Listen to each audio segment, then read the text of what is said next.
Slughorn had always believed, in a comfortable, well-fed way, that danger came with a scent. It came with soot in the hair, with singed cuffs, with the thin, metallic tang of cauldrons overheated and poorly tended. It came with the reckless laugh of a boy who had stolen a bicorn horn from the stores and meant to see what happened when you boiled it too long. It did not, he'd thought, come wearing a prefect's badge polished to a perfect gleam. It did not come with a voice as soft as a compliment and a face that seemed carved for candlelight. Pale, handsome, eyes dark as ink that had never been diluted. His little office was warm enough to make the windows sweat. Rain had been needling the castle all afternoon. Now it lashed the panes, a stubborn, wintry persistence that made the torchlight tremble whenever the draught found a crack in the stone. Slughorn had charmed the room the way he always did for these evenings. Armchairs drawn close, tea and warmed butterbeer at the ready, a decanter of something older for the select few who could appreciate it, and on the tray at the center of everything a mound of crystallized pineapple that caught the light like tiny jewels. His Slug Club, an ungainly name if one were honest, but there was no point pretending it wasn't accurate, had gathered and scattered in comfortable eddies. A Ravenclaw girl with ink-stained fingers was arguing, politely, about the ethics of using a confundus charm in a duel. Two Slytherin boys leaned in conspiratorially, laughing in low voices. A Hufflepuff lad kept glancing at Slughorn as if he were afraid to breathe too loudly. And at the edge of it all, so near that Slughorn could smell the faintest hint of winter soap and parchment, Tom stood with a cup in hand and a smile that was never quite a smile. It was a curve of courtesy, controlled and measured, like a spell cast without flourish. "Professor," Tom said, and the words sounded respectful in his mouth. "Your evenings are always enlightening." Slughorn basked. He could not help it.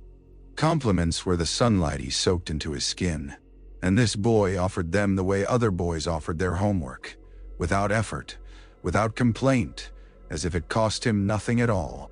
"My dear boy," Slughorn said, fussing with the collar of his waistcoat. "It's a pleasure. A pleasure. Ambition is so often wasted on those without the talent to match it, don't you think? But well, I've always said natural ability ought to be encouraged." "Hey, Tom's gaze flicked, not to Slughorn's face, but to the shelves. It was subtle, a hungry glance.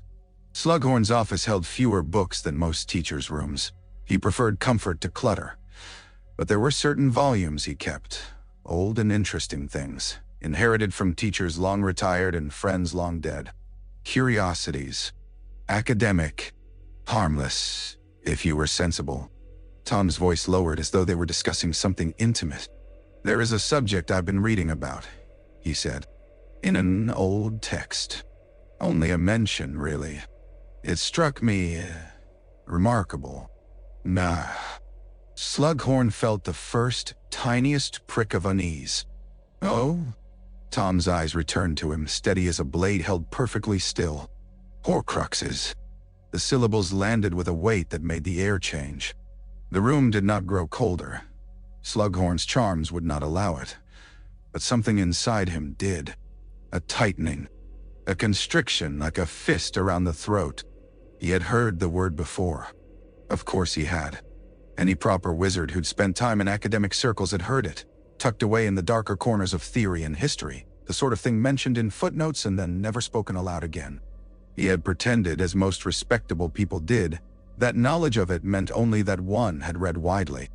He had never expected to hear it from a 16-year-old boy with prefect polish and spotless cuffs. Tom watched him watchful as a serpent, the smile still in place. "I understand it involves a kind of..." He chose the phrase as though he were selecting a flavor of sweet. "Insurance. Against death." "No." Slughorn's mouth had dried. He forced a little laugh, the kind he used when a student made a joke too crude at dinner. "Well now, Tom, people write all sorts of nonsense, dark rubbish, sensationalism. "It isn't nonsense," Tom said very gently. "Not if it's mentioned in the kind of texts you've read." Slughorn's heart thumped hard, an undignified, frightened thing. Around them, the small gathering continued to murmur, oblivious. Somewhere, a girl laughed. A chair creaked. The rain hissed against glass.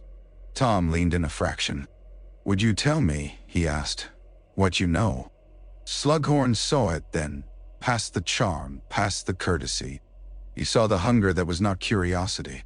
He saw the intention. And with it came a memory, a newsprint photograph in a muggle paper, smudged and grainy, of a bombed street. The angle of a broken lamppost like a snapped bone. A child's shoe in the rubble. Horrors done because someone had wanted, because someone had decided. He imagined that kind of decision here, in Hogwarts, in this boy. Slughorn's laugh died before it fully formed. He set his own cup down with great care, as if the slightest tremor might spill something precious. "No," he said. Tom did not blink. "Professor." "No," Slughorn repeated, and his voice surprised him. Steady, firm, unindulgent. It was the tone he used with reckless boys over cauldrons, the tone that brooked no negotiation. "That is not a subject for discussion. Not with you, not with anyone, frankly." A flicker, so quick most people would have missed it, crossed Tom's eyes. Not anger, not shock. Something like calculation shifting its weight. "I didn't mean," Tom began, expression smoothing. Slughorn held up a hand. "Listen to me, Tom. Horcruxes are dark magic beyond redemption. The kind of thing that mutilates what it means to be human. Wizard, I should say. Though the distinction hardly matters in matters like that. You do not toy with it. You do not ask after it. You do not make it a topic for clever conversation in my office." Tom's smile had become a thin line. "Of course," he said, and the word was flawless. "I apologize if I offended." "It is an offense," Slughorn said, and he heard the tremor now, despite his efforts. "It's alarm. It's disgust. And it's fear, if you want the honest truth. If a person is asking about such things, it tells me something about their mind." "Nay." Tom's eyes sharpened, then softened again like a curtain drawn. "You think I'm immoral?" Slughorn met his gaze and felt for an instant that he was staring into a cold well. "I think," he said, "that you are too intelligent to be asking such questions innocently." Around them, the party continued, unaware. One of the Slytherin boys threw his head back in laughter. Slughorn could not hear what was said. The sound became distant, muffled, as if he were underwater. Tom's fingers tightened on his cup. "Then I won't trouble you further." He inclined his head with perfect respect and stepped away. It was done so smoothly that no one turned to look. He drifted back into the group, said something to the Ravenclaw girl that made her flush with pleased surprise, and within moments he was only a bright, charming student again. A boy among boys, safe. Slughorn stood rooted, staring at the empty space where Tom had been, and the crystallized pineapple looked suddenly like broken glass. He realized, with a sinking certainty, that refusing was not the end of it. It was the beginning. Slughorn waited until the last of them had gone. He smiled and nodded, and offered final sweets and forced his hands not to shake as he replenished cups. He laughed at a joke he did not hear. He made polite noises about Quidditch and grades and the way young minds were the future of the wizarding world. He kept his eyes off Tom as much as he could, though he felt the boy's presence like a knife tucked into a sleeve. When the office finally emptied and the door clicked shut behind the last student, the quiet came down like a curtain. Slughorn stood there for a long moment, chest rising and falling, listening to the rain. His office smelled of cinnamon and warm sugar, but under it he imagined he could smell something sour. Rot, perhaps, though nothing was rotting. Fear had its own scent when you allowed yourself to notice it. He moved quickly then, as if speed might keep him from thinking. He waved his wand, and the teacups washed themselves with brisk efficiency. The decanter sealed. The pineapple slid back into its jar. The chairs returned to their proper places. He extinguished half the candles, then stopped, reconsidered, and left them. He did not want darkness in the room with him. For a ridiculous moment he considered doing what he had done as a boy when he'd broken something expensive at home. Hide it and pretend it hadn't happened. Take the memory and shove it down under layers of excuses. That was what people like him did. That was what kept comfortable lives intact. But the word Horcrux had a way of digging its nails into you. It would not be shoved aside. Slughorn pulled on his outer cloak and left his office, locking the door with a charm that would have made most burglars weep. He moved through the castle like a man late to his own execution. He did not go toward the headmaster's office. Not yet. Not Armando Dippet. Not the man who had been headmaster for so long that he seemed carved out of the same stone as the castle itself. No. There was only one person in this place who would hear the word Horcrux and understand it properly. He found Albus in a deserted corridor near the Transfiguration classroom. It was strange. Slughorn had not arranged a meeting, had not sent word, and yet Albus was there, as if he'd been waiting all evening under the archway where the torches burned low and the stones sweated from the rain. Albus stood with his hands folded, robes neat, hair a little too untamed to ever look intentional. His spectacles caught the torchlight and turned his eyes into pale reflections until he lifted his chin slightly and looked at Slughorn properly. Then the eyes were there, blue and piercing and very tired. "Horace," Albus said softly, as though greeting someone at a funeral. "You look unwell." Slughorn forced a laugh that sounded like it had been dragged over gravel. "Nonsense. Just too much rich food, too much excitement. You know how I am." Albus's gaze did not shift. "I doubt pineapple is responsible for that expression." Slughorn swallowed. The corridor seemed colder than it should have been. "How did you—" "I have been watching," Albus said. "Not you. Him." Slughorn's throat tightened so abruptly he almost choked. "Then you already know." Albus did not answer, which was answer enough. Slughorn found himself suddenly angry, not at Albus, but at fate, at his own foolishness, at the way this castle collected bright children like jewels, and sometimes forgot that jewels could cut.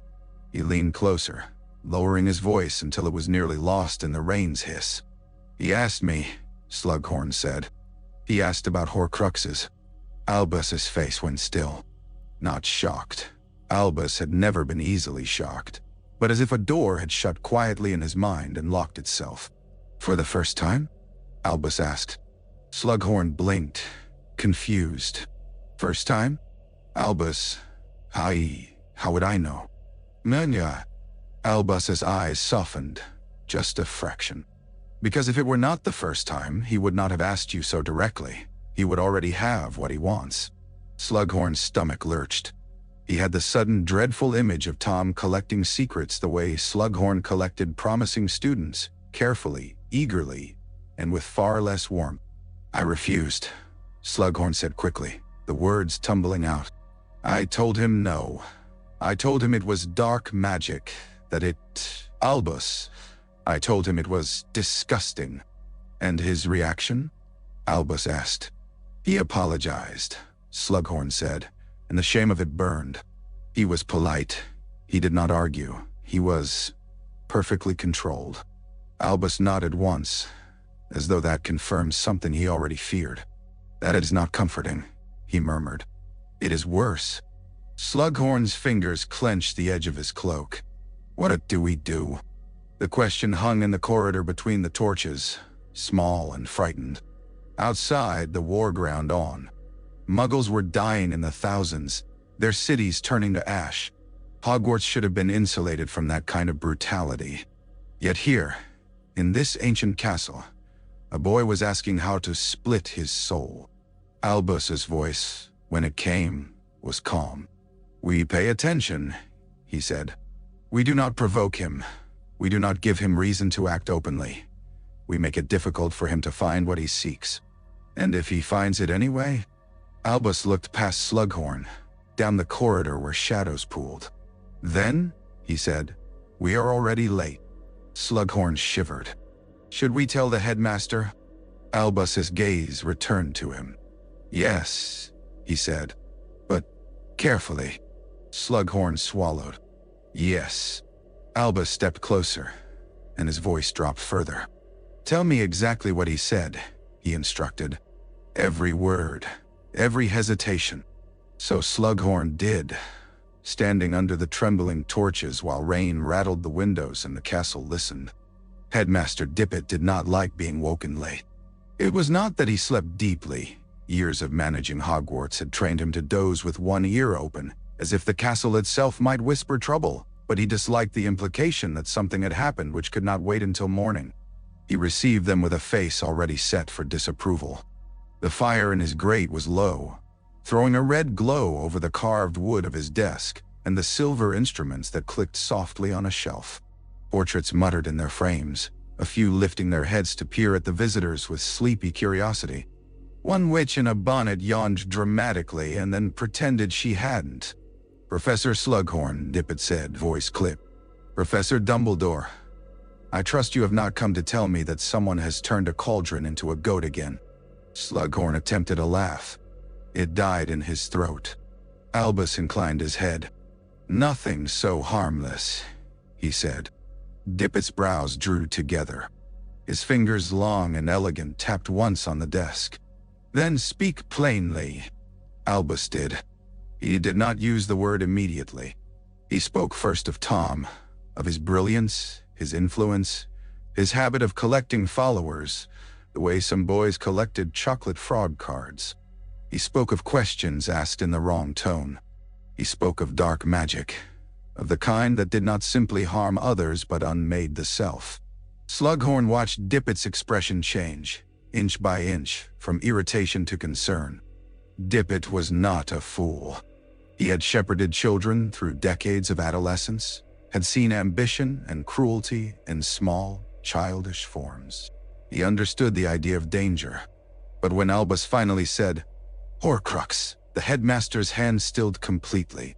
A portrait near the window, an old wizard with a beard that reached his waist, made a small choking sound, then pretended it was a cough. Dippet's mouth tightened. That is a word I would prefer not to hear spoken in this office, he said, and there was a tremor beneath the authority.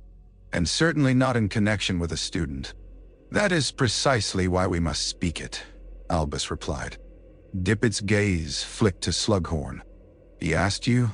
Slughorn's cheeks burned. Yes, he admitted. He asked me directly. And you? I refused, Slughorn said quickly. I refused outright. I told him it was beyond discussion.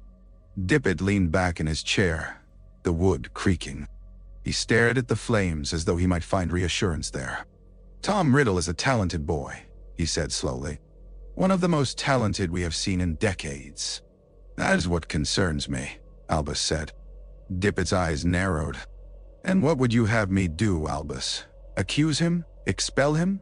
On the basis of a question? No, Albus said. Not on the basis of a question, but on the basis of what the question implies. No. Dippet's fingers resumed their tapping, quicker now. If word of this, if parents heard that a boy in Hogwarts is asking after such things, they will hear worse if he succeeds, Albus said, and there was steel in his calm. Dippet opened his mouth, then closed it again. For a moment, Slughorn saw not the headmaster but a weary man who had spent his life keeping a school safe while a world beyond its walls burned. What are you suggesting? Dippet asked at last. Albus's answer was measured. Supervision, he said. Not obvious, not humiliating, but present. He is clever, Armando. He will notice if we stumble. No, and Dippet grimaced. And you believe he is already? I believe, Albus said, that he is already capable of more than most adults would dare. Silence pressed in. The instruments on the shelf clicked. A portrait whispered to another portrait, then stopped when Dippet glanced their way. Slughorn found himself speaking, voice rough. Headmaster, I have taught hundreds of children. I have indulged curiosity, even when it leaned toward the dark. Boys try on cruelty the way they try on coats. Most of them grow out of it. But, he hesitated, and the memory of Tom's eyes returned, cold and intent. But that boy did not ask like a boy trying on a coat. He asked like a man choosing a weapon. Dippet's nostrils flared. He did not like being swayed by emotion, but he could not deny the image. Finally, he nodded once. "Very well," he said, voice low. "I will. Authorize discretion. Albus, you will keep an eye on him. Horace, you will keep your office locked and your curiosities out of reach." Slughorn swallowed. "Yes, Headmaster." "And if he asks again?" Dippet demanded. Albus's eyes met Slughorn's. "Then we will know he is persistent," he said. "And persistence in such matters is its own confession." Dippet drew a deep breath and leaned forward, fingers steepled. "This school is a sanctuary," he said, as if reminding himself. "We will not allow—" He stopped. His voice faltered for a moment, human again. "We will not allow a child to bring war inside these walls." Albus's gaze did not waver. "Then we must act like it," he said. Slughorn left the office feeling as though he had swallowed a stone.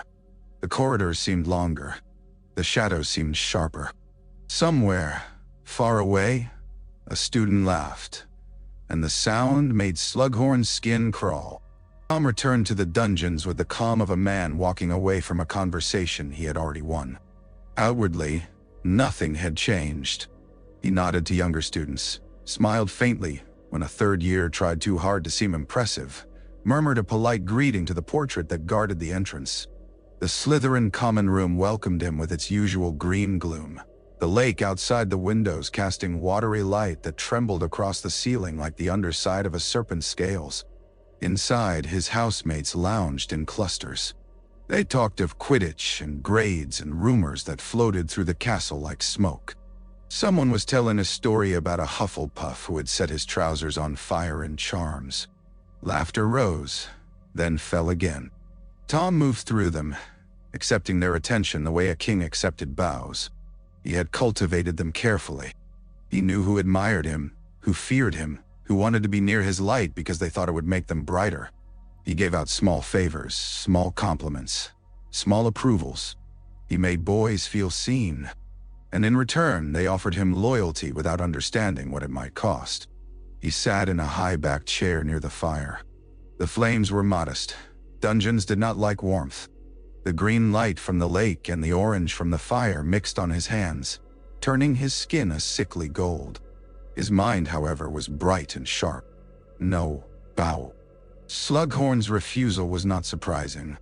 It was inconvenient. It was an obstacle revealed earlier than Tom would have preferred. He had expected fear from Slughorn. He had expected hesitation, perhaps, and then the indulgent spill of knowledge that so often followed flattery. Slughorn loved being asked. Slughorn loved the feeling of being important. But tonight, for the first time, Slughorn had been frightened enough to deny himself that pleasure. Tom's mouth tightened. He had not shown anger. Anger was a leash others could pull. He had shown nothing. Yet the refusal changed the landscape. He understood the idea. He had found mentions of Horcruxes in old texts. Rare, careful mentions. The kind scholars wrote when they wanted to demonstrate they knew things while also insisting they disapproved. He understood in principle that murder damaged the soul. He understood in principle that the soul could be handled like a substance, separated and stored. He did not understand the method. Slughorn's memory, Slughorn's shame, would have been useful. A teacher's confirmation, a gentle nudge toward which books mattered, which spells had weight. Slughorn had denied him that. So Tom would find another way. He reached into his bag and drew out the black notebook he had bought months ago in Hogsmeade with money carefully saved and stolen from a few careless pockets. It looked ordinary. It was not. Tom had already laid minor enchantments upon it, wards against prying, a charm to resist fire. He was experimenting. Not with Horcruxes. He did not yet have enough. But with memory, with imprint, with the idea of leaving something of himself behind. He opened the notebook. The pages were blank, clean, waiting. He dipped his quill. For a moment, he simply watched the ink gather at the tip. He imagined it as blood. Around him, boys talked. A fourth year told a joke too loudly and someone shushed him. The lake light rippled. The fire crackled. Tom lowered his quill and wrote, in a neat hand that never betrayed emotion, "I know what you are." He stared at the words until the ink dried. Then, slowly, he placed his hand flat on the page and murmured a charm so softly that it could have been a breath. The letters did not move. The page did not glow. Nothing visible happened. But Tom felt, faintly, something respond. Like a string tightening. Like a door unlatched by a fingertip. A beginning. He closed the notebook and sat back. Across the room, a boy, broad-shouldered, eager-eyed, caught Tom's gaze and smiled in admiration. Tom smiled back. The boy flushed with pleasure, unaware that he had been weighed and found useful. Tom's thoughts drifted to the castle above, to its secrets, to the whispering he had heard sometimes in the walls, a sound like a voice speaking a language no one else seemed to notice. There were other secrets here, older ones than Slughorn's shelves. If one door had been closed to him tonight, perhaps another would open. He stared into the fire until the flames seemed to form a serpent's tongue, licking at the air. "I will not be refused," he thought, and the calm of it was more frightening than any rage. He rose, smoothly, and told his housemates he had studying to do. They accepted it readily. Tom always had studying to do. He always had something more important than they did. He left the common room and climbed the dungeon steps with the quiet certainty of someone who believed the world would, eventually, bend. Hogwarts had been waiting a very long time to speak to him. The library at night had a different character. By day, it was a place of public ambition. Students hunched over desks, ink-stained hands, whispers sharpened into competition. By night, it was something older. A cathedral of paper and dust. The air held the scent of parchment and glue and the faint metallic tang of magic that had settled into the shelves like soot. Tom moved through it with ease. He had spent enough time here that the corridors of books felt like corridors of thought, ordered, obedient. The librarian did not like him. He did not care. Dislike could be managed. Rules could be bent. Locks could be persuaded. He approached the restricted section with his wand already warm in his palm. The metal gate that barred it gleamed faintly, runes etched into its bars. Tom traced them with his eyes. Protective wards were interesting. They suggested fear. He murmured the incantation for the small dispelling charm he had practiced in secret. It would not break the wards entirely. Hogwarts was not so easily defeated, but it might loosen them, enough to slip through without setting the alarms that would bring teachers running. The gate did not budge. Tom frowned, so slightly it could have been mistaken for concentration. He tried again with more force, more precision. The runes flared once, then dimmed. Still nothing. Someone had reinforced it. His eyes narrowed. Dumbledore, perhaps. Or the headmaster, alerted by Slughorn's report. They had moved faster than Tom expected. That was irritating. He leaned closer, examining the gate. The wards were layered now, interwoven like chains. A dispelling charm would unravel one, only to be caught by another. Clever. Not enough to stop him forever, but enough to slow him tonight. Tom's mind shifted. There were always other routes. He stepped back and moved through the ordinary shelves instead, his fingers trailing across spines as if browsing for homework. He listened, not for footsteps, not for the librarian's rustle, but for the castle's deeper murmurs. Somewhere, faint and distant, he heard it, a whisper sliding through stone. It sounded like sibilant breath, like a tongue against teeth. He paused, eyes half-lidded, letting it wash over him. He did not understand every word, but he understood enough. It was not the castle speaking. It was something within it. He followed the sound, slow and careful. It drew him past the shelves, past a statue of a witch holding a lamp, past a corner where dust lay thick as snow. The whisper grew clearer. "Open." Tom's skin prickled. He turned his head slightly, and the whisper seemed to speak directly into his ear. He answered it in the language that rose in him without teaching, without effort. "Where?" he murmured, Parseltongue sliding from his tongue like silk. The whisper hissed back, delighted. Tom's mouth curved. Not a smile, something colder. He was not meant to be blocked by gates and wards. If they had barred books, they had only confirmed he was looking in the right place. He returned to the main tables and chose a book at random, setting it open before him. He bent over it in the posture of a diligent student. Anyone looking would see nothing unusual, but his mind was already elsewhere. He mapped the castle in his head, recalling every corridor, every hidden stair, every forgotten alcove where a portrait might conceal a passage. He had explored more than any student had reason to. He had listened to the castle's secrets the way others listened to gossip. Now, he would listen harder. The whisper curled through his thoughts. Snake. Blood. Tom's fingers tightened on the page of the harmless book. His heart beat steady, controlled. He did not feel fear. Fear was for those who might die. He was planning to be the opposite of that. He closed the book quietly, returned it to the shelf with care, and left the library. Behind him, the floating candles bobbed gently, as if nodding him on his way. In the corridor, the torches burned low. The castle's stone felt damp against the air. Tom walked with measured steps, but inside him something quickened, a hunger sharpened by denial.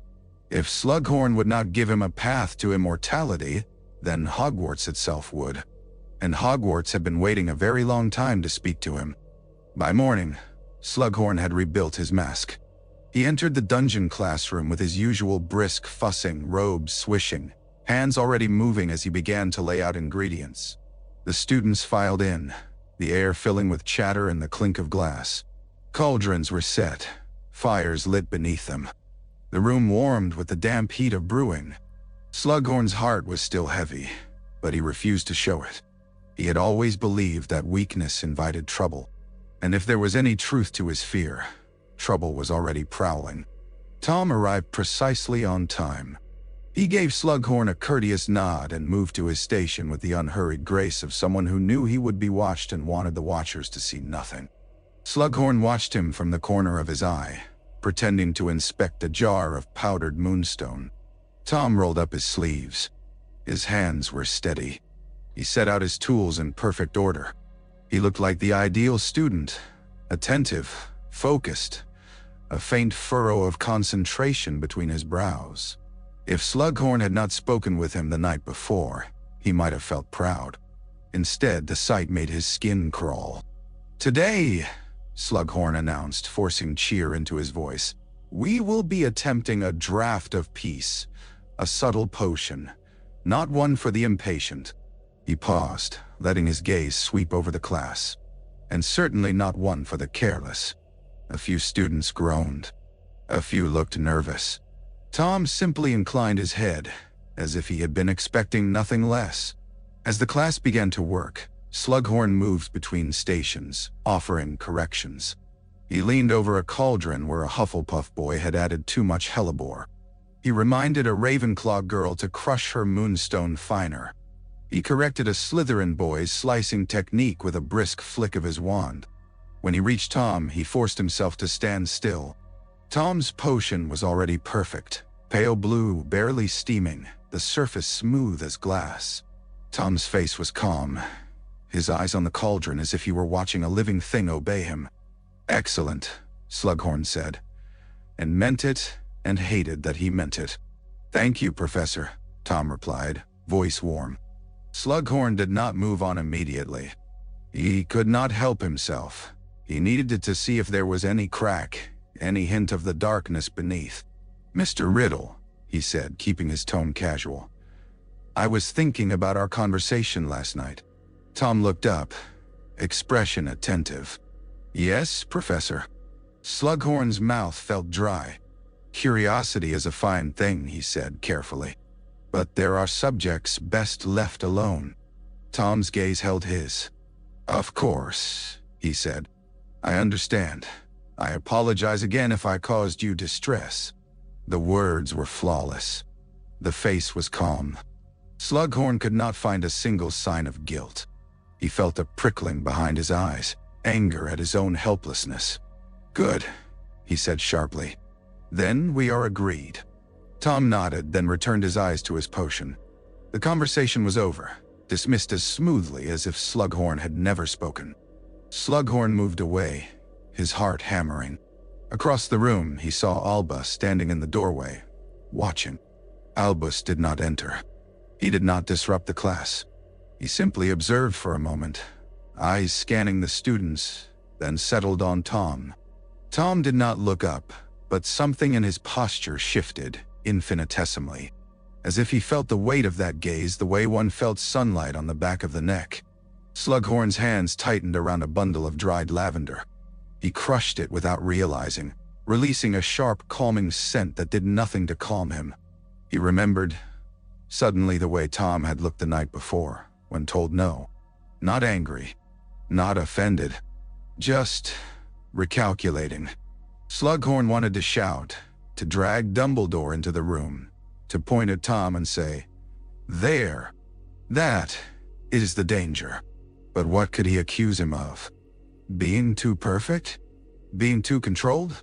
So Slughorn smiled, corrected a student's stir, and kept breathing through the fear. And Tom, quiet and composed, brewed peace in a cauldron, as if he had never once considered tearing his soul apart. It began, as disasters often did, with a scream. The first years had been drifting through the corridors after supper, a loose flock of chatter and shuffling shoes, when the sound tore through the stone like a blade.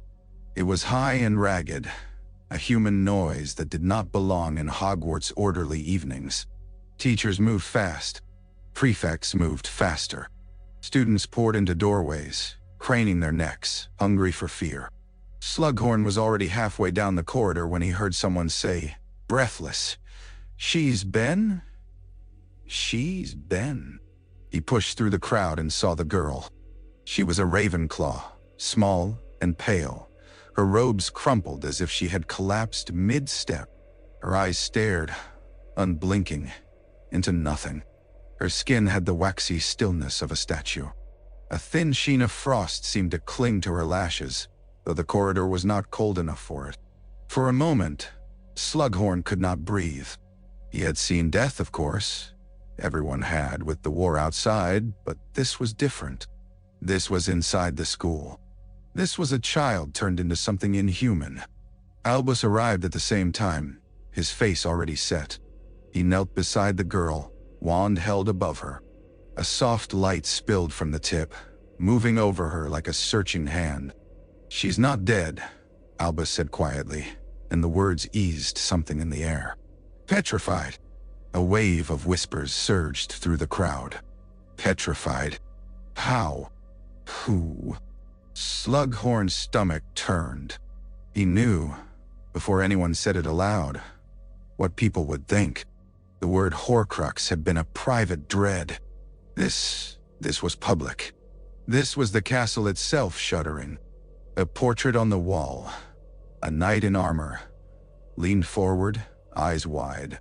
"Bad business," he muttered. Bad business." Armando arrived, his robe pulled on hastily, hair slightly disordered. He took in the scene with a sharp intake of breath, then forced himself upright. "Clear the corridor," he barked. "Prefects, move them along. No loitering. Back to your common rooms at once."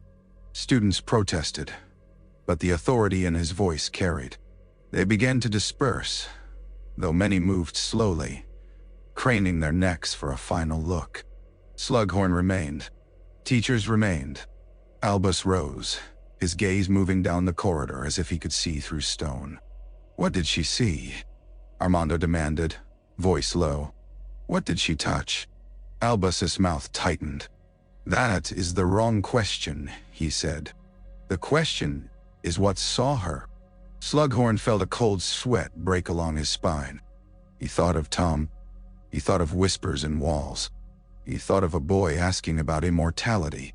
He watched as Tom appeared at the edge of the remaining crowd, slipping forward with perfect composure.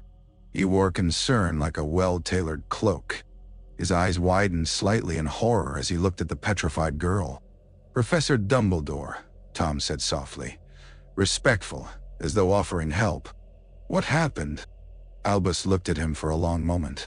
Slughorn could not read the older man's expression. It was too carefully held. Then Albus answered evenly, "Someone has attacked a student." Tom's brows drew together.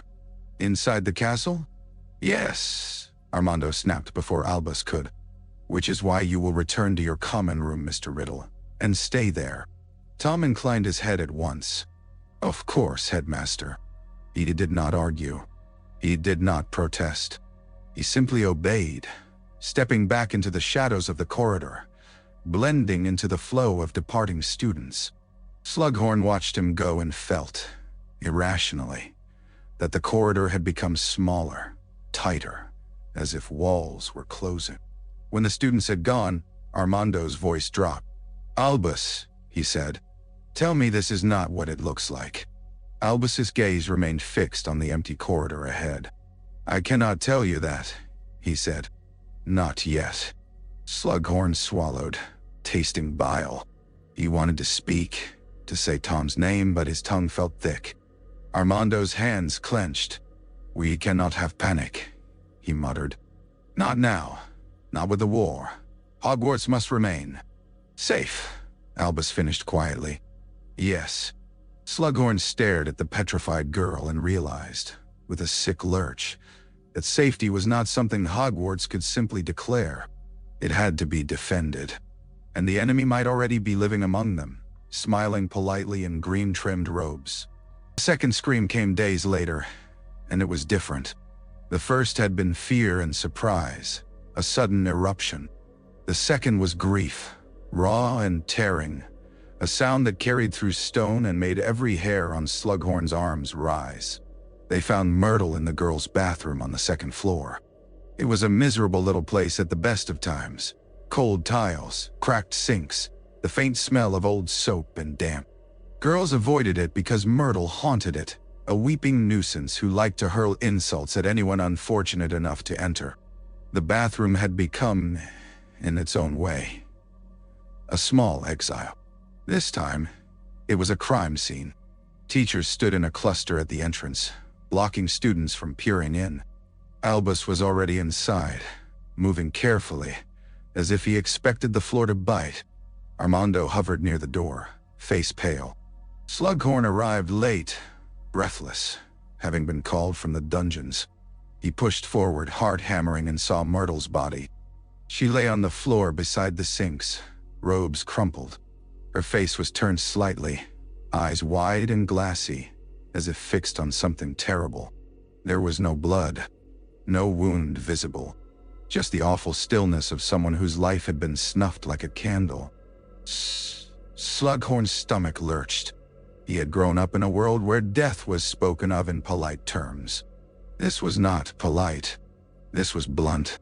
A small group of students were pressed against the corridor wall, crying. A prefect tried to shepherd them away, voice shaking. Tom stood among them. He had positioned himself perfectly.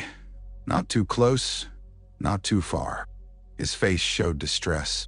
His lips were slightly parted, eyes dark with what looked like horror. Slughorn's mind, however, snapped back to their conversation, to the word Horcrux and the hunger beneath Tom's calm. He looked at the dead girl and felt a piece click into place with sick certainty. Myrtle Warren had been alive yesterday. Now she was dead, inside Hogwarts. Albus straightened, wand held loosely. He glanced toward the mirror above the sinks. It was cracked, the glass spider-webbed, reflecting torchlight and fractured lines. What did she see? Armando asked again, voice hoarse. Albus's gaze lingered on the mirror. "We will find out," he said. Slughorn felt himself sway. The room seemed to tilt. He had the ridiculous thought that the cracked mirror looked like a broken eye. A faint sound came from somewhere, perhaps the pipes, perhaps the walls. A whisper. Slughorn did not understand it, but Tom did. Slughorn saw it in the way the boy's head angled, almost imperceptibly, as if listening to something intimate. Tom's eyes flicked toward the bathroom door. Then very carefully he turned away and began to shepherd younger students back down the corridor, speaking softly, reassuringly. "He's helping," someone murmured near Slughorn, grateful. Slughorn wanted to vomit. Inside the bathroom, Albus moved to the stall doors. He opened them one by one with a flick of his wand. Myrtle's usual haunt, where she cried and complained, was empty now, the air smelling faintly of damp and old tears. Albus paused at the farthest stall, looking up. Slughorn followed his gaze. On the wall, high up where a child might carve a name, there was a faint smear, like a message half-formed. It had been scrubbed, hurriedly, but traces remained, a suggestion of letters, perhaps, or a symbol. Armando's face drained further. "Is that?" Albus's voice cut through, calm but hard. "Do not speculate here," he said. "Not where students can hear." Outside, the corridor was filling again. People whispered. Fear spread like smoke. Slughorn backed away from the doorway, his hands shaking. He caught sight of Tom again, now at the end of the hall, speaking to a group of Slytherins. The younger ones looked frightened. Tom looked reassuring. When Tom glanced back, his eyes met Slughorn's for half a second. There was no apology there. No guilt. Only a cool, steady awareness.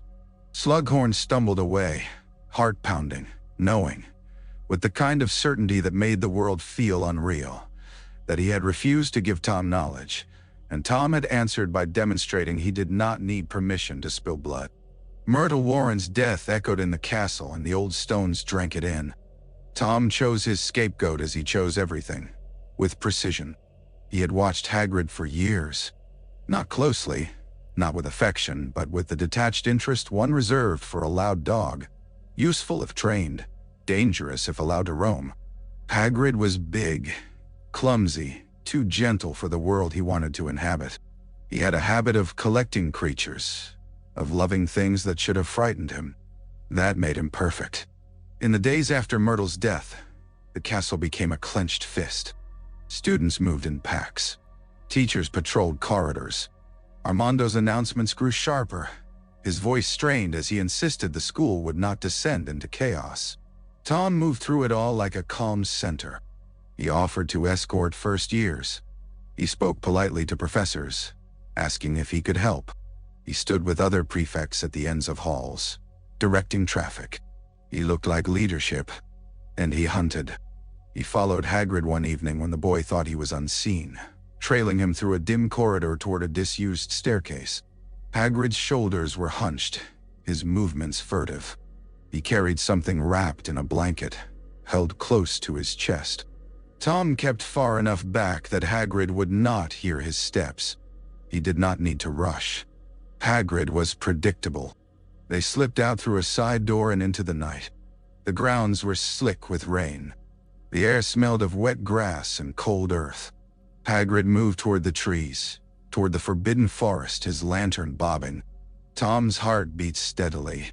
He enjoyed this part, the quiet stalking, the certainty that he was about to shape events. The forest swallowed them quickly. Trees rose like pillars, their branches clawing at the sky. Mist curled low, wrapping around ankles. The lantern light made Hagrid's face look younger, rounder, frightened. Tom followed until Hagrid stopped in a small clearing. He knelt, pulling the blanket aside. Something moved within. A rustle. A faint clicking. Tom stepped forward then, wand raised. "Hagrid," he said. Hagrid jerked as though struck. He whirled, lantern swinging wildly, light flashing over Tom's face. "Gee, Tom!" Hagrid stammered, eyes wide. "What are you doing here?" Tom smiled faintly. "I might ask you the same," he said. Hagrid's hand tightened around the blanket. "Nothing," he lied badly. Just looking after something. Ain't hurting no one." The blanket shifted again. A leg, A thin, jointed leg poked out, then withdrew. Tom's eyes gleamed. "A spider," he said softly. Hagrid flushed, guilt written across his features. "He's not dangerous," he blurted. "He's just a baby. I'm raising him, see? He's clever. He understands me." "Does he?" Tom asked, voice mild. The blanket moved. More legs now bristling. A creature emerged, large as a dog already, its body hairy and dark, its many eyes reflecting lantern light like a cluster of wet stones. Hagrid's voice softened, utterly unguarded. "Aragog," he whispered. "It's all right, boy." Tom watched the spider with interest but without fear.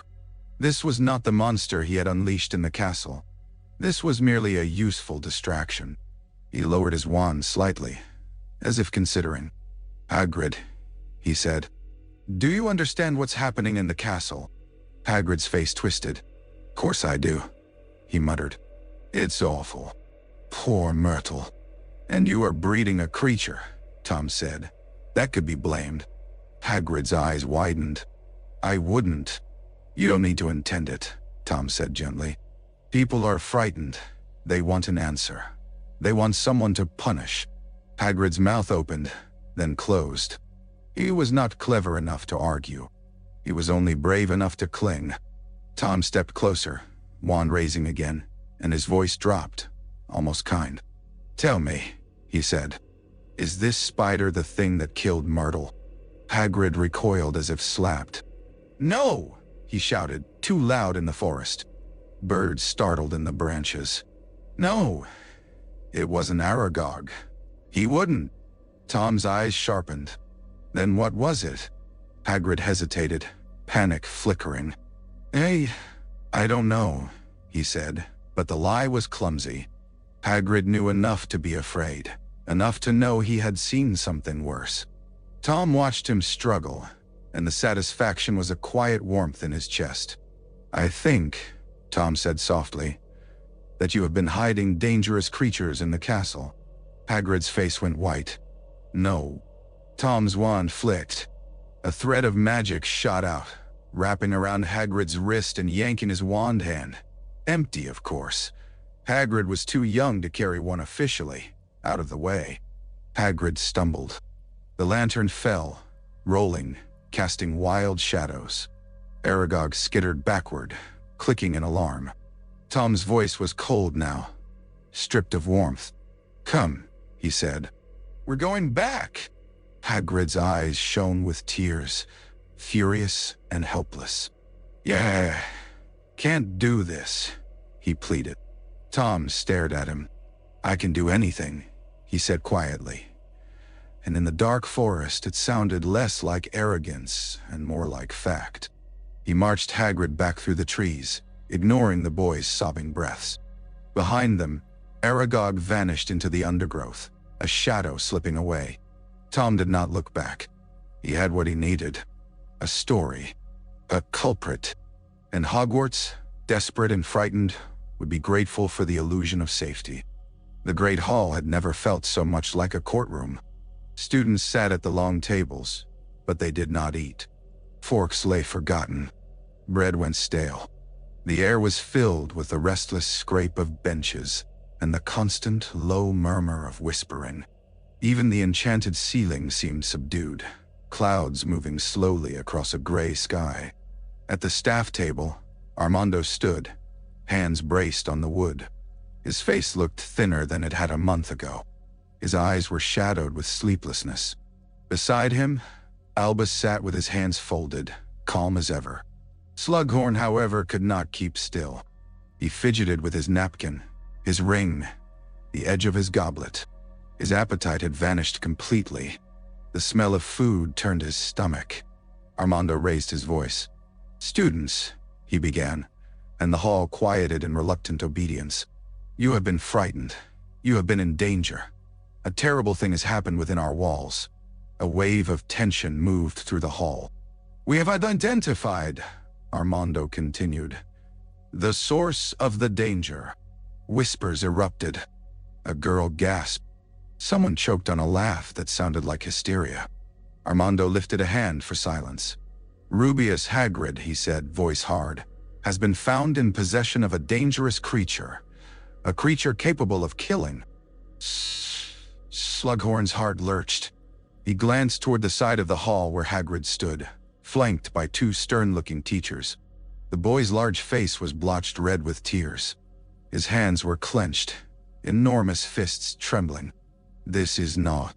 Hagrid tried to speak, but his voice cracked. Armando cut him off with a sharp look. Your intentions, he said, are not the point. Your actions have endangered this school. Hagrid's shoulders shook. I didn't mean...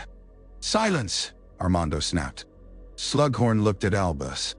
Albus's face was still, but there was a tightness around his eyes. He did not believe this. Slughorn knew he did not. But he also knew Albus could not, in this moment, offer proof otherwise. Tom stood near the dais, composed.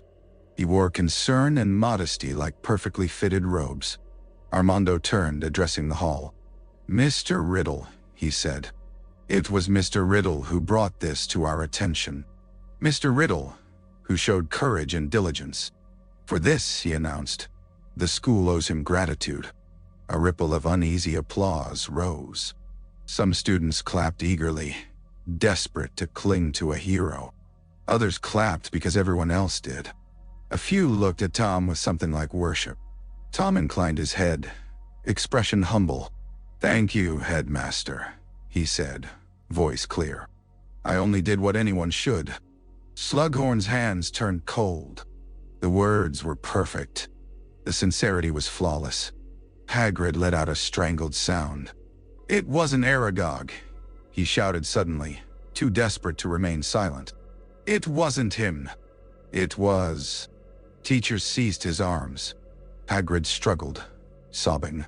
Take him, Armando said sharply, jaw clenched. Take him from the hall. Hagrid was dragged away, his cries echoing between the stone walls. Students stared. Some looked horrified. Some looked relieved. Relief was the cruelest. Slughorn's nails dug into his palm. He wanted to stand up, to shout that they were making a mistake. But what could he say? That Tom had asked about Horcruxes? That he suspected him? Suspicion would crumble against Tom's spotless performance. Armando lifted his voice again, forcing steadiness. The Board of Governors has been informed, he said. Hagrid will be expelled. The creature will be dealt with. A murmur ran through the hall. Approval, anger, fear. And, Armando continued, Hogwarts will remain open. A louder sound followed, relief spilling out like a held breath. Students began to talk again, louder now. Parents would not have to be told the school was closing. They could cling to normalcy. Slughorn stared at Tom. Tom met his gaze across the hall, and for the briefest moment the mask slipped. Not much, just a flicker of something like satisfaction. Then Tom looked away, modest again, accepting praise with careful restraint. Albus watched him too, and Slughorn wondered what Albus saw. He wondered if Albus was already building a case, piece by piece, in his mind. Armando sat down heavily, as though the announcement had drained him. Slughorn swallowed. He felt sick. Hogwarts remained open, yes. Panic was contained. A culprit had been punished. But the true danger was still here, walking among them, applauded as a savior. Slughorn realized in that moment that refusing Tom knowledge had not stopped him. It had only forced him to become more cunning. And cunning, combined with cruelty, was a recipe for monsters. Summer arrived with no gentleness. For most Hogwarts students, summer meant home, fresh air, family meals, the familiar corners of their own rooms. For Tom, summer meant return. The orphanage smelled of boiled cabbage and cheap soap. The windows were streaked with grime. The walls held the dampness of too many bodies living too close together. Mrs. Cole greeted him with the same forced cheer she used for all the children, as if cheer could erase the fact that she did not know what to do with them. Tom smiled politely. He carried his trunk up the stairs without assistance. He thanked her for the bed, for the thin blanket, for the stale biscuits. In his small room, he unpacked with careful order. He placed his clothes in the drawer. He set his books on the shelf. He hid his wand beneath the loose floorboard he had discovered years ago. Then he sat at the small table by the window and opened his black notebook. Rain slid down the glass in thin streams. Outside, London was gray and bruised. Somewhere in the distance, an air raid siren began to wail, long and mournful. Tom listened for a moment, head tilted, expression thoughtful. Muggles were afraid of death. They lived with it close now, bombs falling from unseen planes, streets turning to rubble overnight. They had no protection, no magic, no idea what else existed. Tom found their fear instructive. He dipped his quill and wrote in the notebook, Myrtle Warren. He paused, then wrote beneath it, Split Die Tor. He stared at the words, letting the memory return. The bathroom, the cracked mirror, the moment when the basilisk's gaze had met Myrtle's reflection and her life had snapped away. He remembered standing in the corridor, his heart oddly steady, and feeling, just for an instant, something inside him tear like fabric. He had expected the sensation vaguely. He had read enough to know that murder damaged the soul.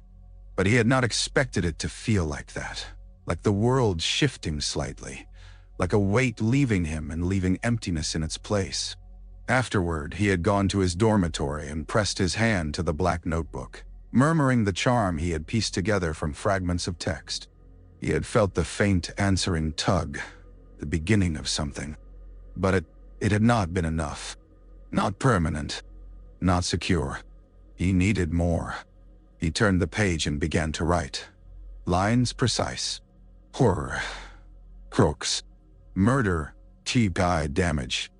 Damage. Opportunity. Method unknown. Books removed. He underlined the last words so hard the quill almost tore the paper. His mind moved. Searching. Hogwarts had been a nest of secrets, but the adults were watching now. Dumbledore especially. Tom had felt the man's gaze like a weight. Dumbledore did not accuse, did not corner, did not reveal. But he watched, and watching meant understanding. Tom disliked being understood. He needed to act away from Hogwarts, away from the eyes that knew too much. He had already traced his own history. He had learned, in stolen hours in London's libraries, that his mother had been named Gaunt, that the Gaunts had lived in a village called Little Hangleton, that his father had been a man called Tom Riddle, a muggle with money. Tom had stared at his father's name on the page and felt nothing like longing, only a cold interest, a sense of possession. If his father was alive, Tom would take from him what he needed. If his father was dead, Tom would take anyway. He closed the notebook and listened to the siren outside. Somewhere, children in the orphanage cried in fear. Tom remained still, watching rain. Death was everywhere. Muggles feared it. Wizards pretended they could ignore it. Tom intended to conquer it. He rose and went to the cupboard where he kept his few stolen coins and his carefully hoarded money. He counted it. Enough for train fare. Enough for a trip to a village that did not know what it had once stolen from the magical world. He returned to the table, opened his notebook again, and wrote, Little Hangleton. Ow. Under it, he wrote, This summer. His handwriting was steady. His eyes were calm. Outside, the siren's wail faded. The rain continued relentless, as if the sky itself understood persistence. Little Hangleton sat in a bowl of green countryside that looked, at first glance, peaceful. The lanes were narrow, lined with hedgerows heavy with summer growth. The cottages were neat, their gardens tended. Chickens scratched in yards. The air smelled of damp earth and cut grass. Tom walked through it like a shadow. He had taken the train and then the bus, blending into muggle crowds with ease. He wore a simple coat, his hair neat, his expression bored in the way muggles trusted from young men who thought themselves above their surroundings. No one looked at him twice. That, Tom thought, was the Muggle world's greatest weakness. They did not know how to see. He left the village and followed the directions he had found in old records, down a track that became increasingly overgrown. The houses thinned. The countryside grew wilder, rougher. Clouds gathered, heavy and bruised, as if the sky were preparing to mirror what Tom intended. At last he saw it, the shack. It looked less like a house than like a thing abandoned by the world. Its roof sagged. Its walls leaned, the wood gray with rot. Nettles and brambles crowded around it, as if trying to swallow it entirely. The air near it felt different, thicker, charged with the residue of old magic and older bitterness. Tom stood at the edge of the field and simply looked. This, then, was his inheritance. Not money, not comfort, not a family that had cherished him. A ruin. He felt no disappointment. He had never expected kindness. He walked closer. The ground squelched under his shoes. He could smell decay, sour and wet. From inside the shack came a voice, a hoarse muttering, punctuated by sudden snarls. Tom's mouth curved slightly.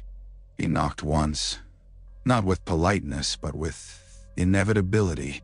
The muttering stopped. Then the door flew open with a bang, and a man stood there, thin, wild-eyed, hair long and filthy. His face was twisted with anger and suspicion. His hands were stained. He held a knife, though it shook. "Who's there?" The man spat, voice thick with a rural accent. "Who's knocking?" Tom answered in Parseltongue. The man froze. His eyes widened, and in that widening Tom saw fear. Superstition, recognition. "You?" the man breathed, switching awkwardly to English as if the language tasted wrong. "You speak it." Tom stepped forward, calm. "Yes," he said. "I do." The man's knife trembled more violently. "Who are you?" Tom looked past him, into the shack. The interior was worse than the outside. It stank of stale food and damp.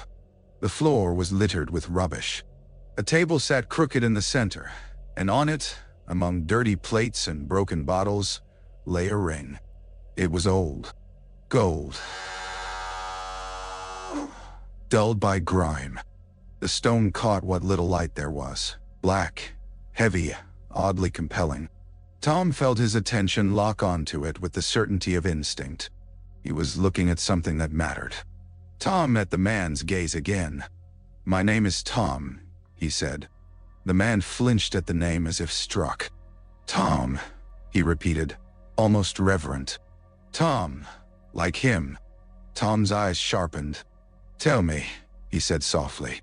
"Your name is Morphin." Morphin's jaw dropped. "How do you—" "I know what I need to know," Tom said. "Sit down." Morphin hesitated, knife still raised. Tom did not move. He simply looked at him, and his gaze held more force than any shouted command. Morphin lowered the knife slowly, as if obeying a greater creature. He backed into the shack, eyes flicking between Tom's face and the ring on the table, as if afraid Tom might steal it. Tom stepped inside. The air was close and foul. He resisted the urge to wrinkle his nose. Disgust was weakness. "Tell me about Merop Gaunt," Tom said. Morphin's face twisted. "Merop," he spat, and the name carried contempt. "Weak. Stupid. Ran off with a muggle." Tom's voice remained mild. "She was my mother." Morphin stared at him, comprehension dawning slowly. Then his eyes widened, and a kind of panic took him. "No," he whispered. "No, you can't be. You. Tom's wand slid into his hand so smoothly it seemed to appear from nothing. Morphin's gaze snapped to it. Tom's voice hardened, just a fraction. "Yes," he said. "I can." Morphin's breathing became ragged. His eyes darted to the ring again, protective, possessive. Tom followed the glance. "That ring," he said. "It belonged to Marvolo." Morphin's nostrils flared. "It's ours," he snarled. "Gaunt blood. Not yours. Not after what she did." Tom stepped closer to the table. The ring seemed to pull at him. He felt in his bones that it was a symbol of lineage, a proof, and perhaps more than that. Old magic clung to it like grime. "I am Gaunt blood," Tom said quietly.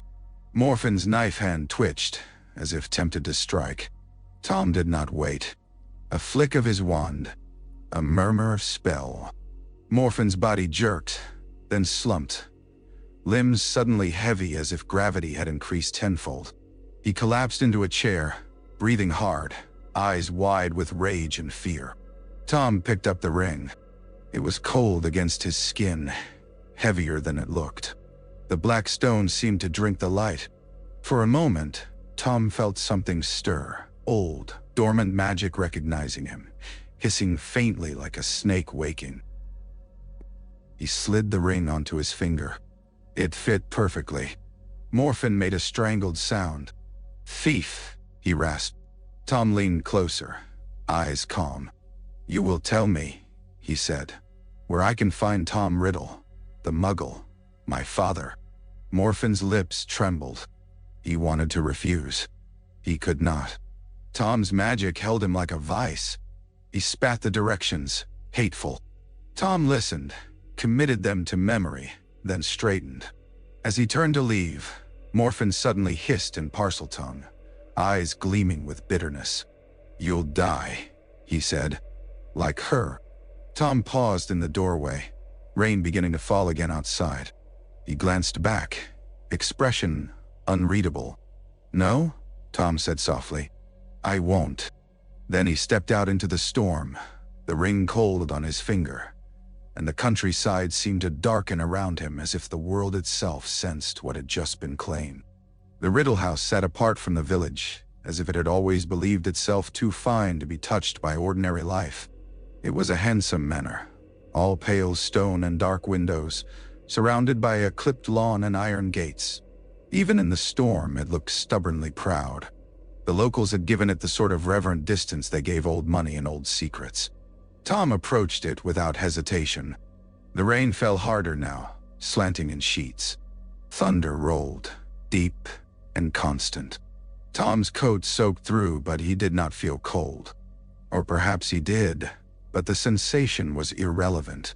He slipped through the gate with a simple charm that clicked the lock open as neatly as turning a key. He crossed the lawn. His shoes sank slightly into mud, but he did not care. Mud was for others. Tonight, he was something else. At the front door, he paused. He could hear voices inside. Muffled, comfortable, ignorant. A man's laugh. A woman's sharper tone. An older voice, brittle. They were alive. They were safe. They were his. Tom raised his wand and whispered the charm to unlock the door. It swung inward. Warm air rushed out, carrying the scent of polished wood and coal fire. Tom stepped inside. The hallway was large, lit by lamps. Portraits hung on the walls. Muggles painted with proud faces, eyes that did not move. A carpet ran down the center, rich and thick. Tom's footsteps made no sound. The voices came from a sitting room at the end of the hall. He walked toward them with the steady pace of someone approaching a task already decided. He reached the doorway and looked in. A man sat near the fire, a glass in his hand. He was handsome, older now, hair thinning slightly but still neat. His face had a certain arrogance to it, the confidence of someone who had always been admired. A woman sat beside him, her hair pinned, her posture rigid.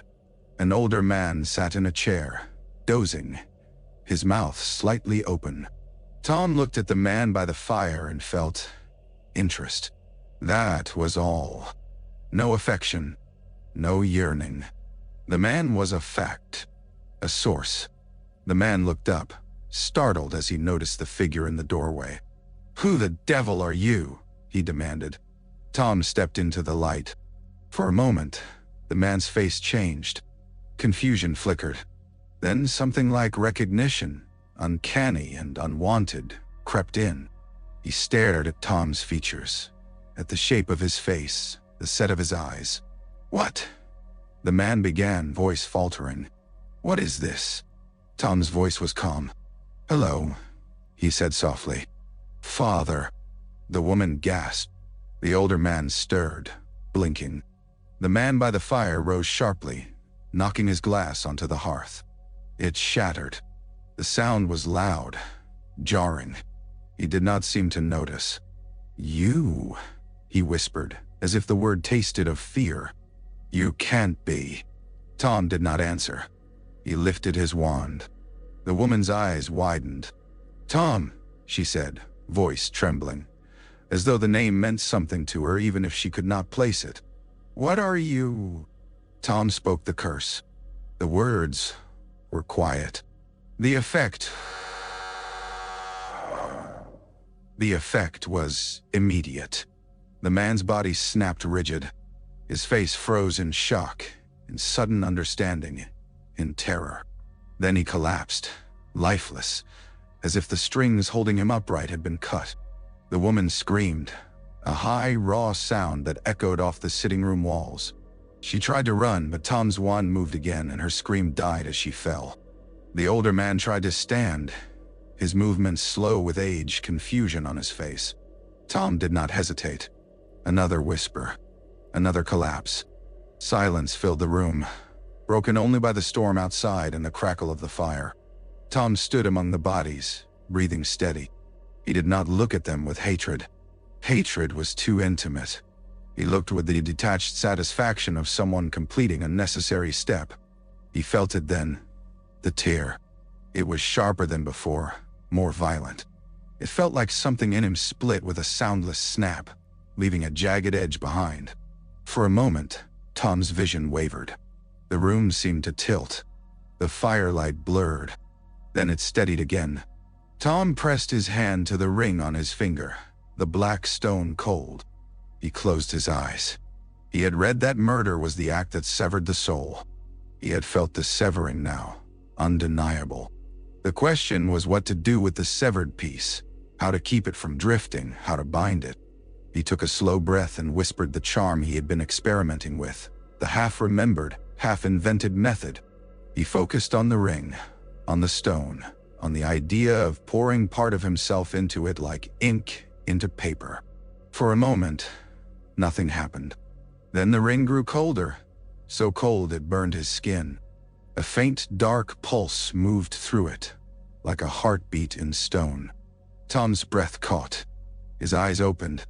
He felt tethered, not wholly, not securely, but something had caught. Something had lodged itself in the ring, a shard of him embedded in old gold. He smiled then, the expression small and private.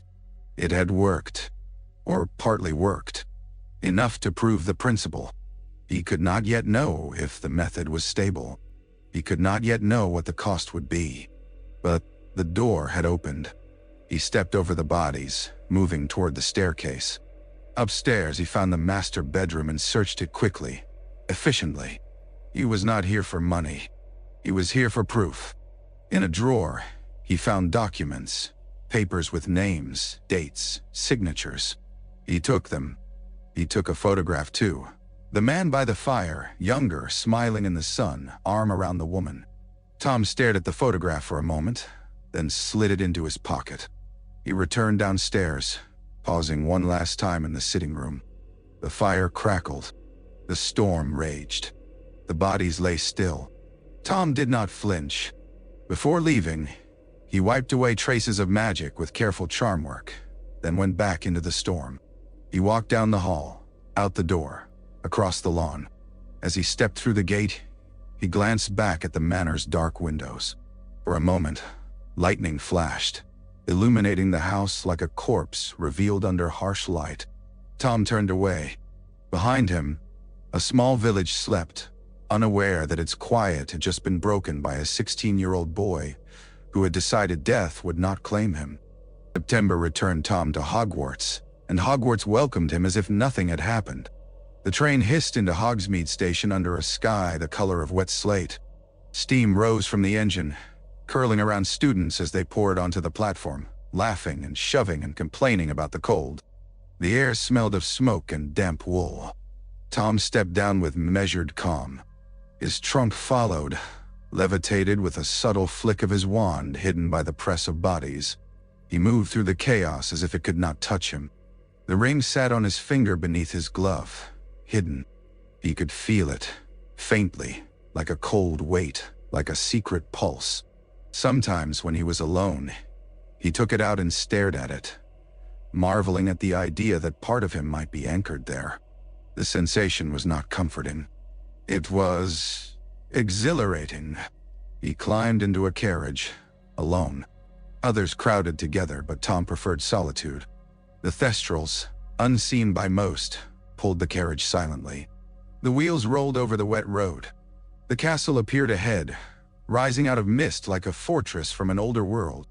Hogwarts towers pierced the clouds. Its windows glimmered faintly. It looked, in the damp light, like a place built to resist siege. Tom watched it and felt, briefly, a flicker of something he might have called affection if he had ever been inclined to such weakness. Hogwarts had been his first home. It had revealed his superiority. It had given him the language of power. And now, it watched him. As he entered the castle, the familiar warmth hit him. The smell of old stone, beeswax, and food. Students surged toward the great hall, their voices rising. Teachers called out instructions. Portraits watched, murmuring. Tom's eyes swept the entrance hall. Albus stood near the base of the marble staircase, speaking quietly with a professor. His posture was relaxed, but his eyes were alert. When Tom passed, Albus' gaze flicked to him, brief as a knife's flash. Tom inclined his head politely. "Professor Dumbledore." Albus' expression softened just enough to appear friendly. "Mr. Riddle," he replied. A normal exchange. Two people acknowledging each other. No accusation, no suspicion visible. Yet Tom felt it, beneath the surface, the tension. Albus knew something, or believed he did. Albus had the kind of intelligence that did not rely on evidence alone. He sensed patterns. Tom disliked patterns being sensed. He moved on, entering the great hall. The candles floated above the tables, their flames steady despite the drafts. The ceiling showed the sky outside, clouds drifting like slow ghosts. Students were already seated, sorting done. The feast began. Tom ate little. He did not need food for comfort. He listened instead, letting the noise wash over him. Rumors still circled about last year, about Myrtle's death, about Hagrid's expulsion. Some students believed the danger was gone. Some did not. Fear had become part of Hogwarts now, tucked into corners like dust. Tom watched faces. He watched alliances. He watched who leaned toward him, eager for his attention. He saw Slughorn at the staff table, looking heavier than ever, his face shiny with nervous perspiration. Slughorn laughed too loudly at a comment from another professor. His eyes flicked around the hall as if checking for threats. When Slughorn glanced down the table and met Tom's gaze, his laugh faltered. Tom smiled faintly, courteous, harmless. Slughorn looked away quickly. Tom's mind noted it. Slughorn was afraid. Slughorn had reported him. Slughorn had turned into an obstacle. Obstacles could be removed. Not now. Not openly. But eventually. Tom looked back at Albus, who was speaking to Armando. Armando's head dipped in weary frustration as Albus murmured something low. They were watching him. They would always watch him now.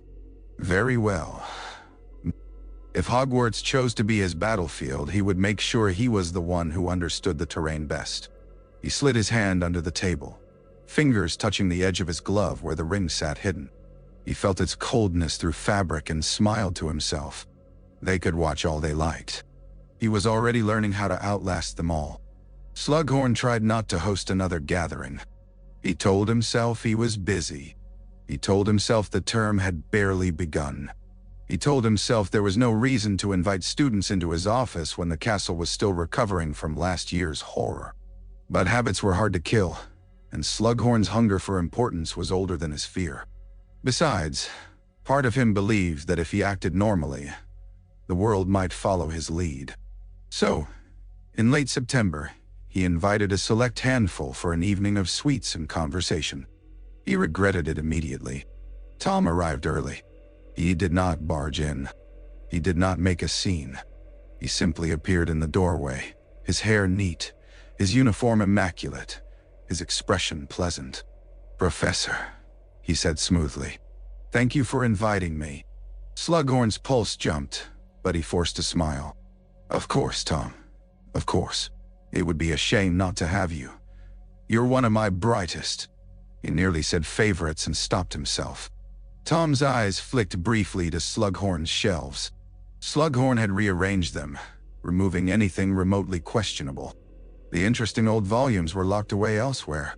Only harmless textbooks remained, polished and dull. Tom's gaze returned to Slughorn. "You look well," he said. Slughorn forced a laugh. "Do I? Must be all the sleep I'm getting."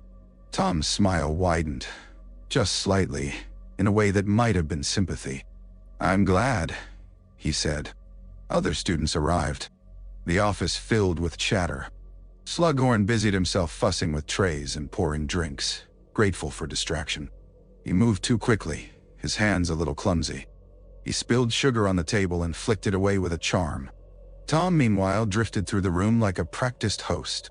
He drew a shy Hufflepuff boy into conversation and made him laugh. He spoke with a Ravenclaw girl about books, his tone genuinely interested. He complimented a Slytherin boy's dueling technique with just enough praise to make the boy glow. He was, Slughorn could not deny, magnetic. That was what made him terrifying.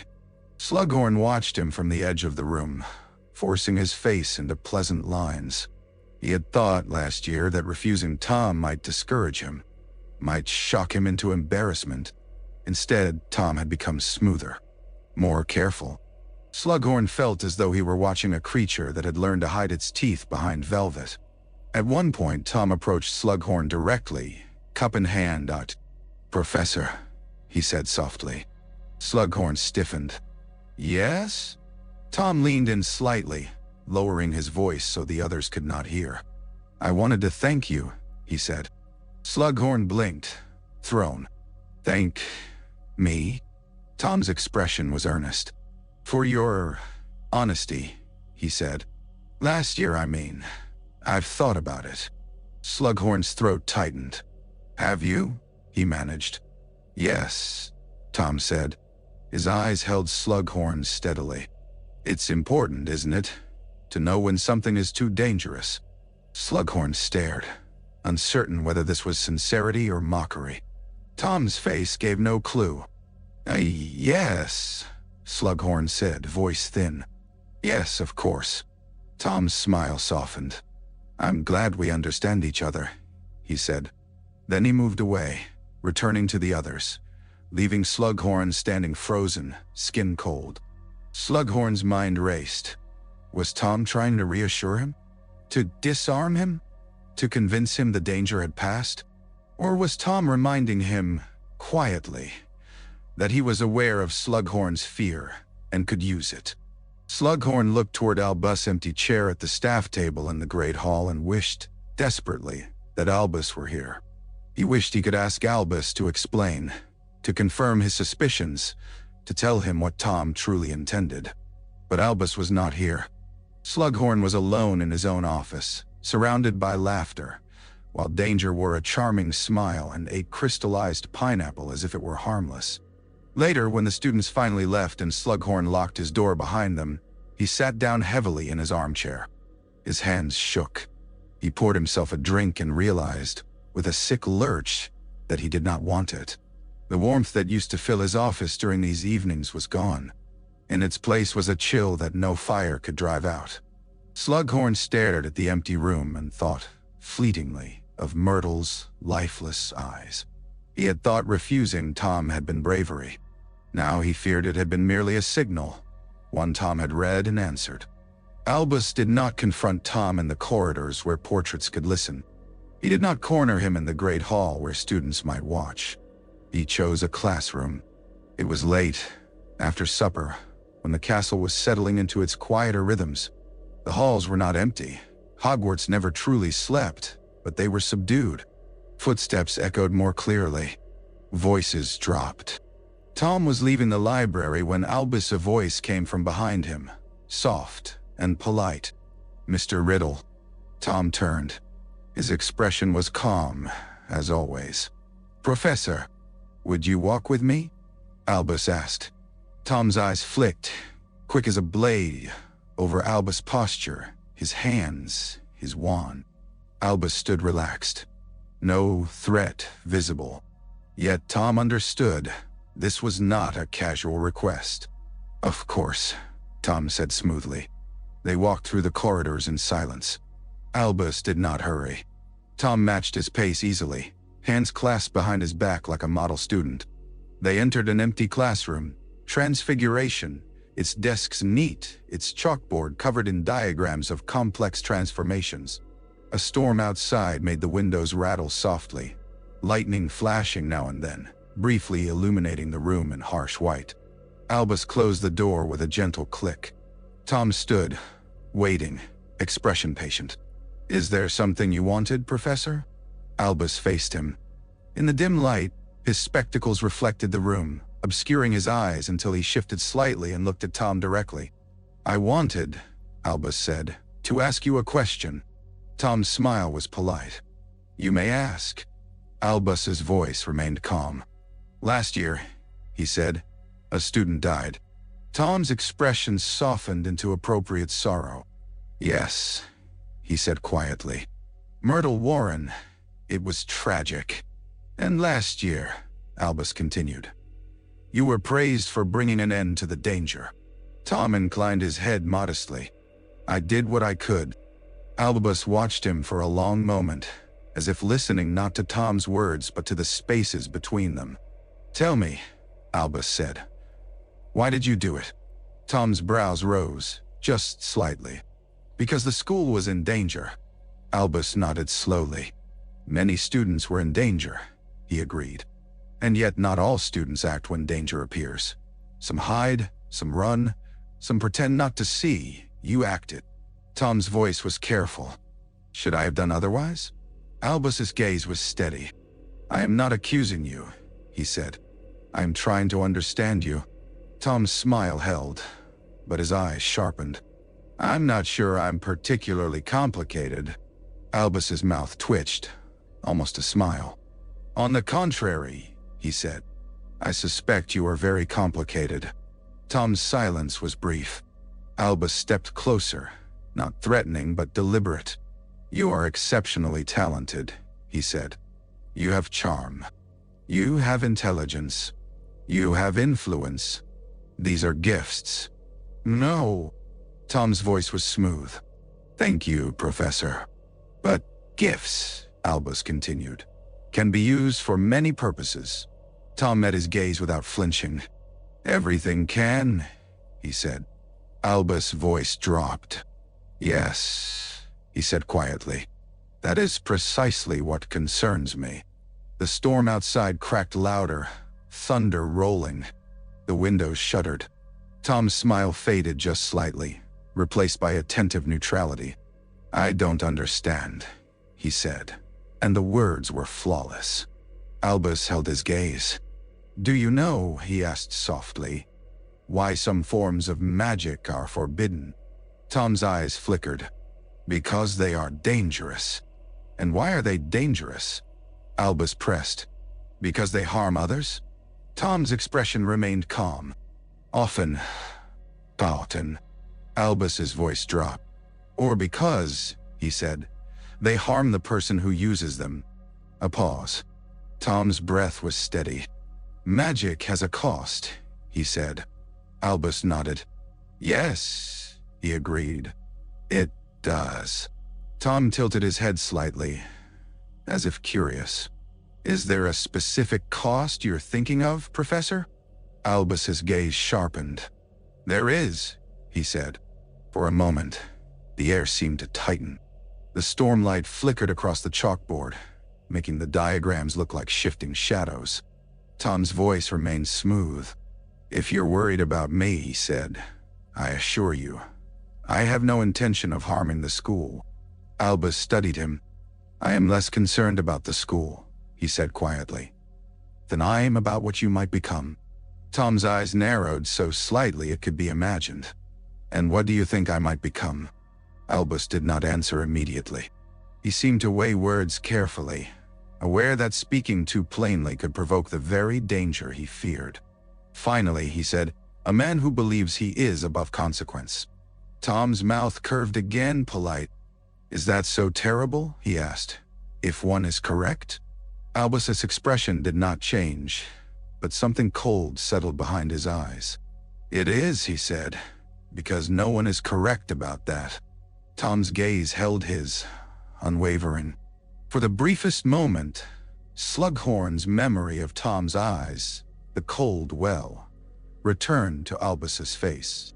Tom's mask was still there, but beneath it something watched. Then Tom smiled, gentle. "I remember your advice," he said. Albus nodded once. "I hope you do," he said quietly. Tom inclined his head, perfectly respectful. "Good night, Professor." He turned and left, footsteps measured. Albus did not stop him. He did not call him back. He simply stood in the empty classroom, watching the door. Tom walked down the corridor and did not hurry. He did not show anger. But inside him, something tightened with cold resolve. Dumbledore was not like the others. Dumbledore could not be charmed easily. Dumbledore saw too much. That meant Dumbledore, in time, would have to be dealt with. Tom's calm held. His thoughts moved, sharp and steady, toward a future where no one could watch him without fear. The owl arrived after midnight. It tapped softly at the dormitory window, claws on stone. Tom woke before it tapped the second time.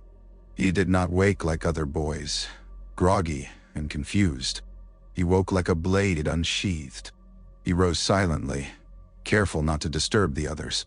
The dormitory was dark, bed hangings drawn, the air heavy with the slow breathing of sleeping boys. A faint green light from the lake seeped through the stone, making everything look underwater. Tom unlatched the window. Cold air rushed in. The owl fluttered inside, black as soot, eyes bright. It carried a letter sealed with dark wax. Tom took it and stroked the owl's head once, not with affection but with acknowledgement. He handed it a small piece of meat he had kept for such moments. The owl tore at it with quick efficiency, then retreated to the window ledge. Tom sat at his desk and lit a candle with a whisper. The flame flared, throwing long shadows across the stone walls. He broke the seal. The parchment inside was old, brittle. The handwriting was unfamiliar, sharp, angular, as if carved.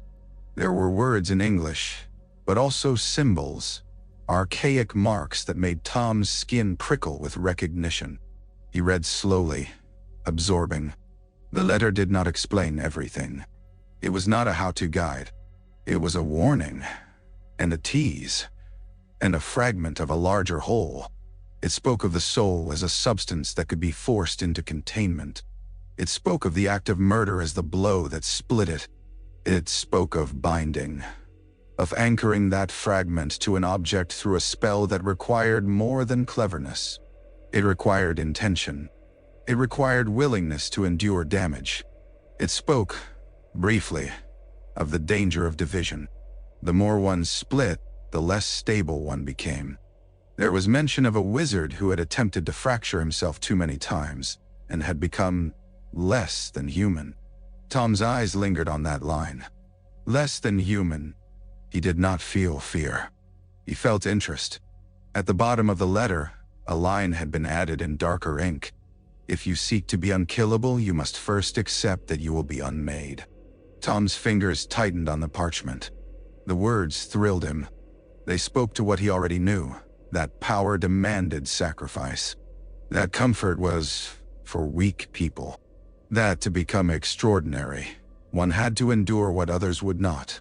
He looked down at his hand, where the ring sat hidden beneath his glove. He could feel its coldness even now, as if it responded to the letter's suggestion. He had anchored something. He was not sure how stable it was. Sometimes, late at night, he felt a faint tug inside him, like a thread being pulled. A reminder that what he had done was not natural. The letter implied he could refine the method. Perfect it. But it also implied there were costs beyond what he had anticipated. Tom set the letter down and opened his black notebook. He wrote swiftly, the candlelight shaking slightly in the draft. Spell required. Binding. Intention necessary. Division weakens stability. Unmade? Meaning? Source. Unknown correspondent. He paused, quill hovering. Then he wrote, Slughorn refused. Dumbledore watches. I will not stop. His handwriting was precise, but the ink pressed deep into the paper, as if he wanted the words to scar. He folded the letter and slipped it into the false bottom of his trunk, hidden beneath his spare robes. He blew out the candle. In the darkness, he lay back on his bed and listened to the slow breathing of his dorm mates. The lake's green light trembled. Somewhere deep in the castle, Pipes whispered. Tom stared into the dark and imagined the soul as a thing he could shape with his hands, like clay. He thought of the ring, heavy and cold. He thought of the notebook, waiting. He thought of Dumbledore's eyes, sharp with suspicion. The owl ruffled its feathers on the window ledge, then slipped out into the night. Tom did not sleep again.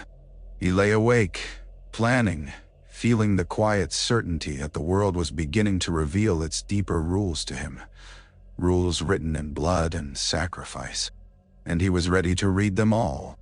He chose a place the castle rarely remembered. There were chambers beneath Hogwarts that were not on any map, spaces carved out by hands long dead for purposes long forgotten. Students found some of them by accident, behind a tapestry, down a stair that shifted at the wrong moment. Teachers found them when the castle wanted them found.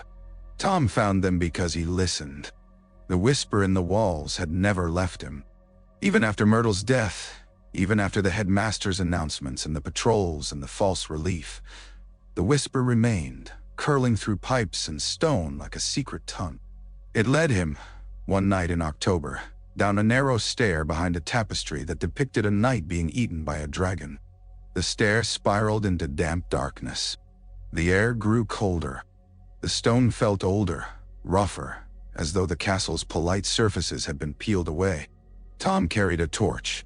Its flame glowed strangely, reflecting green off carvings in the walls. Serpents, twisted and intertwined. The passage smelled of water and something metallic, faint as old blood. At the bottom, he found a chamber. It was not the Chamber of Secrets, that deeper place where the basilisk slept and Salazar's face watched from stone. This chamber was smaller, rougher, perhaps a spillover space, a forgotten antechamber. But it held what Tom needed: privacy, silence, old magic. He set his torch in a sconce. The flame cast his shadow huge against the wall, stretched and warped by the carvings. From his pocket he drew a small silver trinket, a locket he had taken from a careless student weeks ago. It was nothing special, but it would serve as a test. Something expendable. He placed it on the floor. Then he drew his wand and began to mark a circle around it, using salt stolen from the kitchens and ink from his own bottle. He did not know if the circle mattered. He did not know if the old rituals he had read were accurate, but he had learned that belief shaped magic. Intention mattered. Symbols mattered if you made them matter. He worked carefully, precise. The circle was clean. The ink lines were unbroken. The salt glittered faintly in torchlight. When it was done, he knelt. His hands did not shake. His breath was steady. He felt calm. Calmer than he ever felt at feasts or in conversations. Calmer than he felt in the common room surrounded by admirers. Here, alone in the dark, he was closest to himself. He pressed his hand to the ring beneath his glove, drawing reassurance from its cold weight, then removed the glove and let the ring be bare. The black stone drank the torchlight. Tom closed his eyes and focused. He did not have a fresh murder to split his soul tonight. The letter had been clear. The act itself was the rupture. But Tom had already ruptured. He had already torn himself twice. He suspected fragments remained loose within him. Jagged, unstable. He wanted to see if he could move them. He whispered the binding charm he had pieced together from texts and instinct, the words tasting ancient and wrong. The chamber's air seemed to thicken as he spoke, as if the stone itself leaned in to listen. Nothing happened. Tom opened his eyes, expression unchanged. He tried again, adjusting the rhythm, the emphasis. His voice deepened, becoming more like a hiss. The torch flame flickered. Shadows shifted on the walls. The locket on the floor trembled. Tom felt a pull inside his chest, a strange sensation like a thread being tugged from within. Pain blossomed, sharp and sudden, behind his ribs. He inhaled slowly, refusing to flinch. The locket rattled harder. The black stone in his ring grew colder, burning his skin. Tom continued the charm, voice steady, pushing through the pain. He imagined a fragment of himself, small, sharp, stubborn, slipping from his soul and flowing into the locket like smoke into a bottle. For a moment, he felt it. The movement, the shift, the awful sense of something being removed. Then abruptly, the pain intensified. It flared white-hot, stabbing through his chest, up his throat, behind his eyes. Tom's breath caught. He clenched his jaw, refusing to cry out. The locket flashed briefly, a dark sheen passing over its silver surface like oil. Then the circle of salt and ink shattered outward as if struck by an invisible force. The salt scattered. The ink smudged. The locket skittered across the stone and hit the wall with a sharp clang. Tom fell back on his hands, breathing hard. For a moment, he could not see properly. The chamber swam.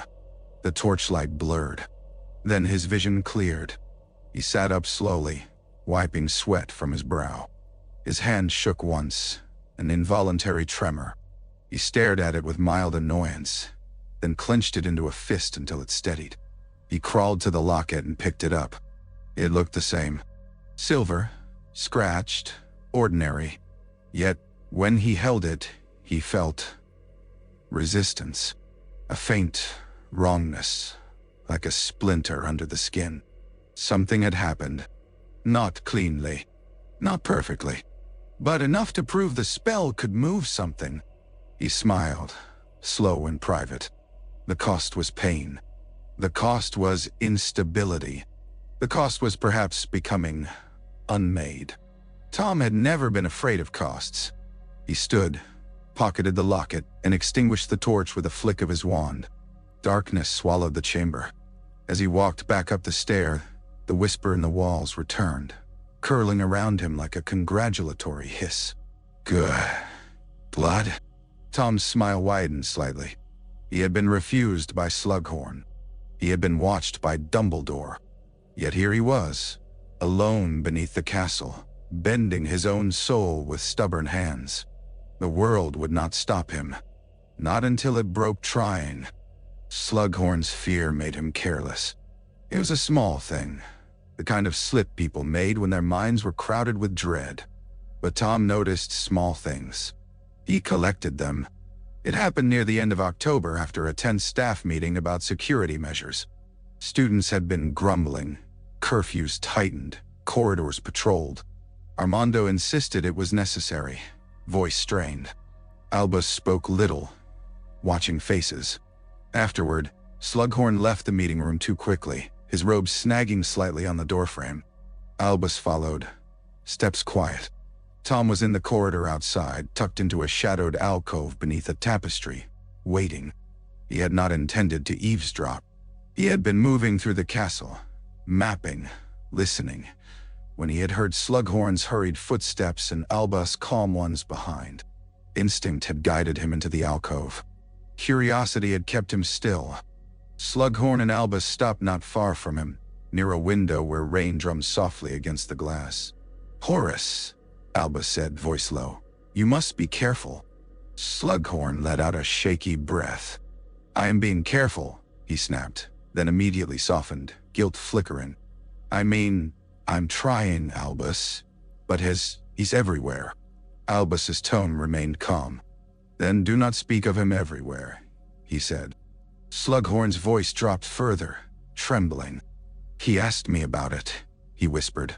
Last year, the thing we discussed, and now students are whispering about monsters in chambers and…